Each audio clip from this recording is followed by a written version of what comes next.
Hello বন্ধুরা, তোমরা কেমন আছো? অন্নপূর্ণা কিচেনে তোমাদের সকলকে স্বাগত। আজকে একটা নতুন রেসিপি বানাবো, তার নাম হচ্ছে বেগুন বাহার। এই দেখো কত বড় বড় লম্বা লম্বা 3টে বেগুন নিয়েছি। দেখো কত বড়, ধরলে দেখো কত বড়, দেখেছো? এই দেখো বেগুন বাহার হবে এই 3টে বেগুন দিয়ে। আর এর উপকরণ হচ্ছে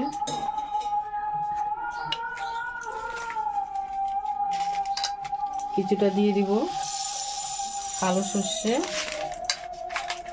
আর কিছুটা দেব হলুদ রঙের সর্ষে, পরিমাণ মতো দিলাম। আর দিব চাল মগজ, এই যে চাল মগজ দেব। সর্ষেটা আমি অনেক টাইম একটু ভিজিয়ে রাখবো, তাহলে তেতো ভাবটা থাকবে না। অনেক টাইম ভিজাতে থাকবে, তারপরে আমি পেস্ট করে নেব। তারপরে আমি জিরা কাঁচা লঙ্কা দিয়ে দেব। আমি ভিজিয়ে রাখলাম। বেগুনটা কেটেও আমি ভিজিয়ে রাখবো, তাহলে বেগুনে অনেকের অ্যালার্জি হয়, ওটা হবে না। অনেকের গাল চুলকায়, সেটা চুলকাবে না। এই যে 10-15 মিনিট ধরে বেগুনটা ভিজিয়ে রেখেছিলাম চিড়ে। এক পিস বেগুন 4 পিস করে হয়েছে, এতটাই লম্বা ছিল। এবার আমি তুলে নিয়ে পরিমাণ মতো নুন আর হলুদ মেখে নিচ্ছি। জলটা সরিয়ে রাখি।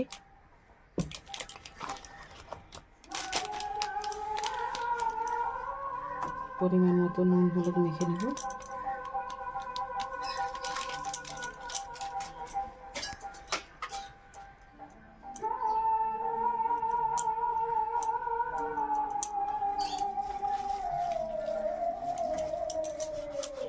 সবগুলোকে সুন্দর করে মেখে নেব একে একে।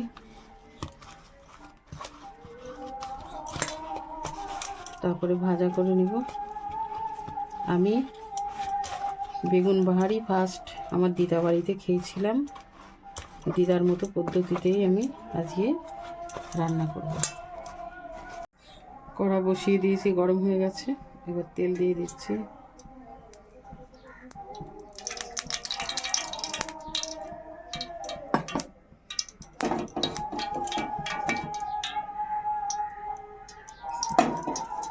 তেলটা গরম হলে ছেড়ে দেবো।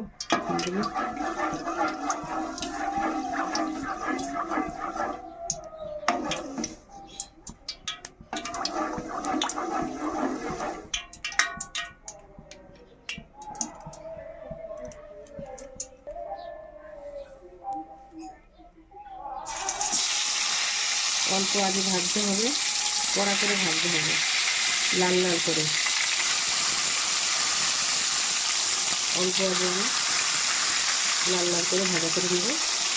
বেশি একটা গললে হবে না, যাতে একটু শক্ত থাকে আর ভাজাটাও লাল লাল মতো হয়ে যায়। ঢাকা দিলে হবে না, বেগুন তো আমরা বেশিরভাগই ঢাকা দিয়ে ভাজা করি যাতে তাড়াতাড়ি গলে যায়। তো আজকে শুধু লাল হওয়ার জন্য ঢাকা দেবো না, যাতে লাল লাল হয় আর একদম গলে না যায়, সেই জন্য আস্তে আস্তে হতে থাকো। এদিকটা হয়েছে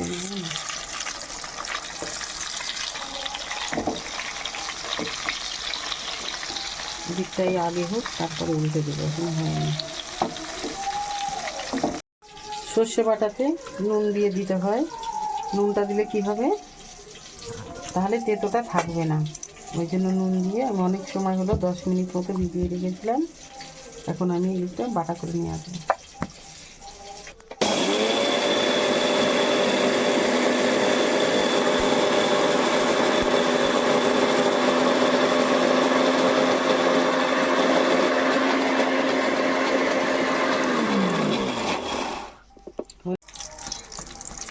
এই যে লাল লাল করে ভাজা হয়েছে, এখন একটু শক্ত শক্ত আছে, এইভাবে আমি তুলে নেব। আর বাকিগুলো সব ভাজা করে নেব।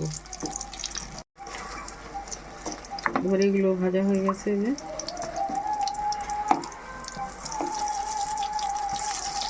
সরু বেগুন তো ওই জন্য তাড়াতাড়ি করে ভাজা হয়ে যাচ্ছে।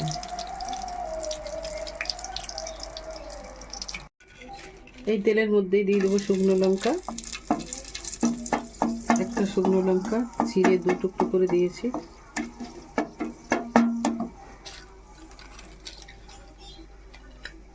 গোটা গরম মশলা দেব, অনেকে দেয় না কিন্তু আমাদের খুব পছন্দ।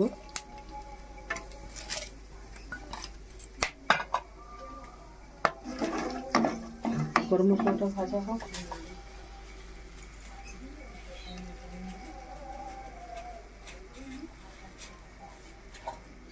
এবার দিয়ে দেবো তেজপাতা,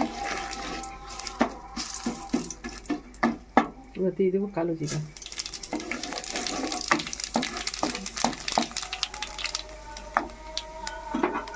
এবার বেটে রাখা মশলা, চাল মগজ, কালো সর্ষে, সাদা সর্ষে দিয়ে দেবো। ছেঁকে দেবেন আপনারাও, না হলে সর্ষে শুকলাগুলো মুখে পড়লে তাহলে তেতো লাগবে, ওই জন্য এটাকে ছেঁকে দিতে হবে সবসময়।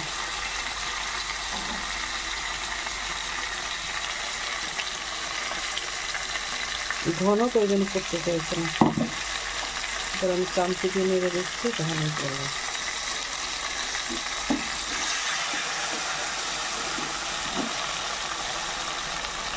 এটাকে নেড়ে নেড়ে দিতে হবে, তবে করবো।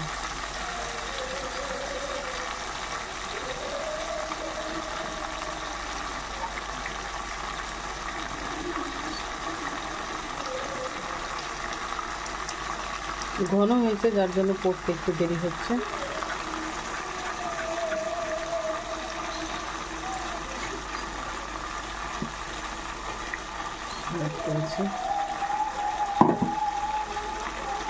আমি পুরো মশলাটা গুলেছি গরম জল দিয়ে,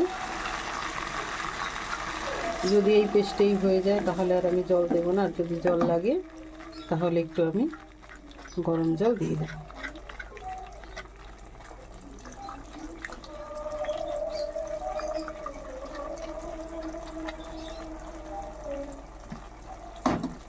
ঠিক আছে, এবার আমি নাড়তে থাকবো। এবার সামান্য জিরের গুঁড়ো দিয়ে দিচ্ছি, ধনের গুঁড়ো দিয়ে দিলাম একটু, আর দিচ্ছি লঙ্কার গুঁড়ো।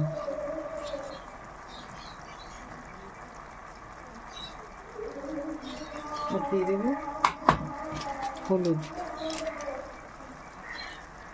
হলুদ বেশি দেবো না, সামান্য দেবো। আর দেব স্বাদ মতো নুন।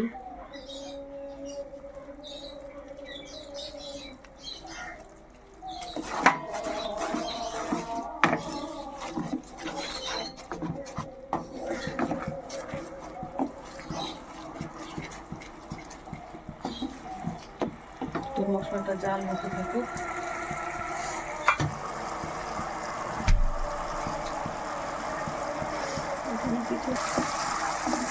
এবার অনেকটাই জাল হয়ে এসছে, ঘন হয়ে গেছে। এবার দিয়ে দিব 4টে চিরা লঙ্কা, এবার দিয়ে দিব দই,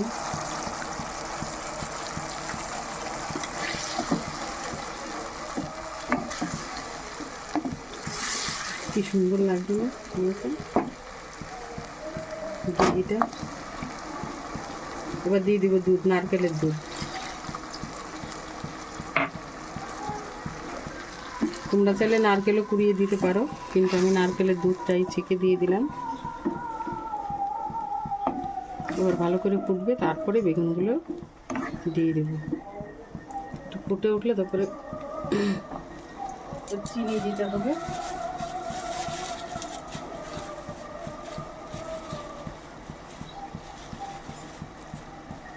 চিনিটা দিলে টেস্টটা ভালো হবে, কালারটাও ভালো হবে। একটুখানি চিনি দিয়ে দিলাম, বেগুনগুলো দিয়ে দিচ্ছি।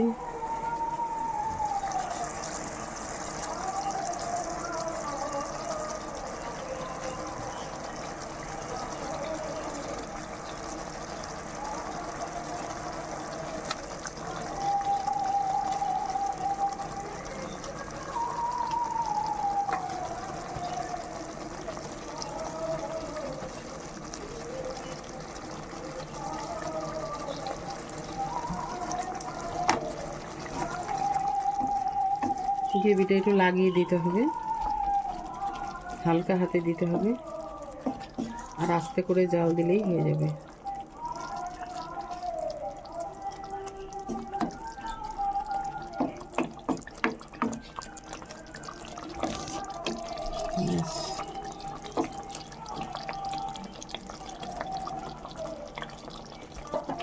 গ্রেভিটা লেগে গেছে সব জায়গায়, এবার ঢাকা দিয়ে দিচ্ছি। এবার আমি খুলে নিচ্ছি।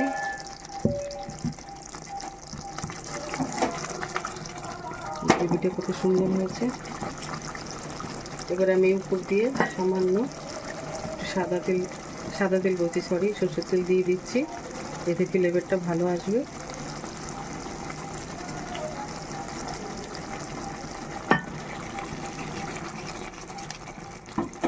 এবার আমি আবার একটুখানি ঢাকা দিয়ে দেব।